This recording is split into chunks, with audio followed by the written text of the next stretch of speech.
नमस्कार, मैं हूं अंजलि त्यागी। स्काई न्यूज विदिशा में आपका स्वागत है। बढ़ते हैं खास खबरों की ओर। आज केंद्रीय सामाजिक न्याय विभाग के मंत्री डॉक्टर वीरेंद्र खटीक विदिशा आए थे, जहां उन्होंने कई निजी कार्यक्रमों और सरकारी कार्यक्रमों में भाग लिया। कलेक्ट्रेट में बैठक के बाद सर्किट हाउस में उन्होंने एक पत्रकार वार्ता आयोजित की, जहाँ वे सिर्फ केंद्र और प्रदेश सरकार की योजनाओं की जानकारी दी। उन्होंने सामाजिक न्याय विभाग द्वारा देश भर में चल रहे आयोजन 24 अप्रैल तक जारी रहेंगे के बारे में जानकारी दी। ऐसा हुआ है तो उसके लिए भी अपन कुछ कर रहे हैं। बिल्कुल कर रहे हैं। भलाई के लिए योजनाएं बनाई जाती हैं, केंद्र योजना बनाता है, इम्प्लीमेंटेशन करने का काम राज्य सरकारों के द्वारा किया जाता है।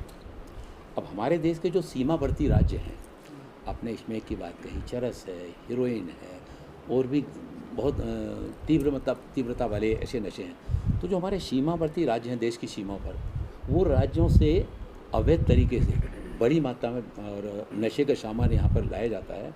हमने जम्मू कश्मीर की बॉर्डर पर देखा, राजस्थान की बॉर्डर पर देखा कि वो वहाँ से रात्रि के अंधेरे में पैकेट भेजते हैं, उनके लोग फिर उनको उठा करके और फिर उसको अलग अलग स्थानों पर इस तरह से पहुँचाने का काम करते हैं। तो सरकार सभी राज्य सरकारों के साथ में इस अभियान को सक्षमता के साथ में कि नशे की आवक को कैसे रोका जाए, उसके लिए बहुत गतिशीलता के साथ में प्रयास करें सभी राज्य सरकारों के साथ में। और जैसा मैंने पूर्व में आपसे कहा, तो कि इस दिशा में समाज को भी है ना वो आगे आना होगा।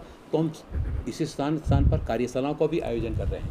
उन कार्यशालाओं में जहाँ एक स्वास्थ्य विभाग के लोगों को भी बुलाते हैं, जहाँ गृह विभाग के लोगों को भी बुलाते हैं, वहीं NGO को भी बुलाते हैं, ताकि उन सब की सहभागिता को कैसे जोड़कर हम सब मिलकर कैसे इस पर नियंत्रण ला सकेंगे। सर, सामाजिक न्याय में जो चीज़ लोन पर उनको राशि भी उपलब्ध कराई जाए, जिससे उन्होंने जो ट्रेनिंग लिया हुआ है अपनी किसी न किसी चीज़ का उत्पादन करें, और केवल उनका उत्पादन नहीं, उसको विक्रय के लिए भी मेलों के माध्यम से सुविधा उपलब्ध कराई जा रही हैं।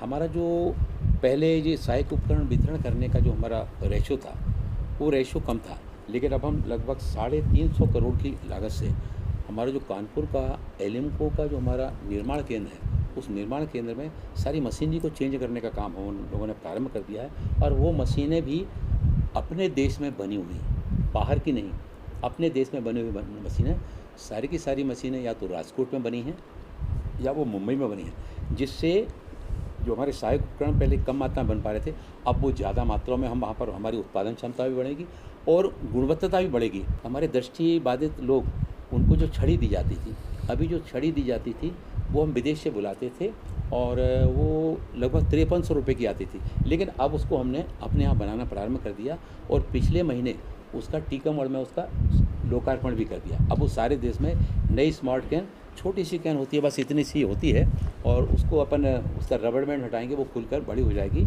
उसमें एक सेंसर लगा हुआ है और उस बटन को चालू करके जब हमारा दृष्टिबाधित व्यक्ति आगे बढ़ता है तो कोई भी गड्ढा आएगा या पत्थर आएगा तो उसमें सेंसर उसको झंझनाहट उसको होने लगी, जिससे वो अपनी सुरक्षा कर सकेगा।